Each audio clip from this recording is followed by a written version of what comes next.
For most of history, power was measured by size. Bigger armies, bigger populations, bigger territory. It feels intuitive.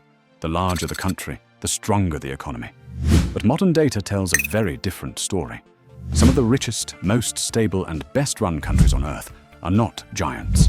They are small, sometimes very small. Countries like Singapore, Switzerland, Denmark, and Netherlands consistently outperform much larger nations in income, productivity, innovation, and quality of life. This raises a crucial question.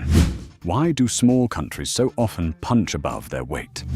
Large countries can survive inefficiency. Small countries cannot.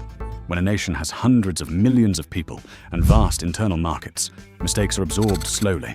When a country has only a few million citizens, bad policy shows up immediately. Small states live closer to the edge. They feel shocks faster, whether from trade disruptions, financial crises, or geopolitical pressure. That forces discipline. Budgets must be balanced. Institutions must work. Corruption becomes visible quickly. There is simply less room to hide failure. This pressure creates something rare in politics: accountability. Large economies can rely on domestic demand. Small ones cannot. A country like the United States can trade with itself. A country like Singapore cannot. From day one, small nations are forced to integrate into global markets. This creates export-driven economies. They specialize early. Switzerland focused on finance, pharmaceuticals, and precision engineering.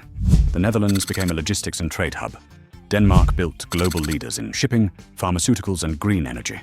Because their survival depends on trade, small countries become exceptionally good at it. They reduce barriers, invest in ports, infrastructure, and education, and design policies that make them attractive partners in global supply chains. In large countries, decision-making is slow.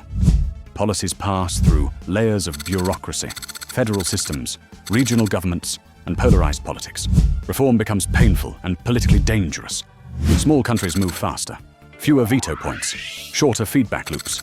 When something doesn't work, it is easier to change course. This agility matters enormously in a fast-moving global economy. During crises, this speed becomes a competitive advantage. Small states adjust labor markets, banking rules, and fiscal policy faster than larger peers, often recovering sooner and with less damage. One of the most overlooked advantages of small countries is trust. High-performing small states tend to have low corruption, strong rule of law, and social trust between citizens and institutions. Trust lowers transaction costs. Contracts are enforced, taxes are paid, regulations are followed because people believe the system is fair. This creates an environment where businesses invest long-term, and governments can plan without constant political sabotage. This is not cultural luck. It is reinforced by scale.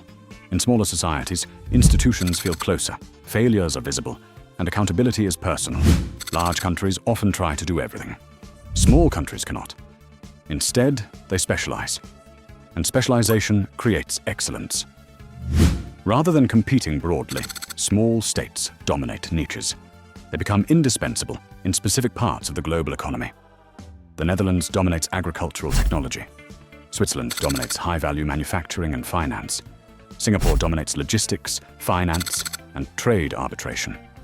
This focus creates deep expertise, global relevance, and pricing power far beyond what their population size would suggest. Small size is not a guarantee of success. There are many small countries that struggle. What separates the winners is governance. Without strong institutions, openness becomes vulnerability. Without diversification, specialization becomes dependence. Small countries also face real risks. Aging populations hit harder. Brain drain is more damaging. External shocks can be severe, and geopolitical pressure is harder to resist. Their success is fragile. It must be maintained constantly. Large countries are not doomed, but they face structural challenges. Size creates complexity. Complexity creates inertia. Inertia resists reform. When political systems polarize, large countries struggle to adapt. When bureaucracy expands, innovation slows. When internal divisions grow, economic performance suffers. Ironically, the very scale that once created power can become a constraint.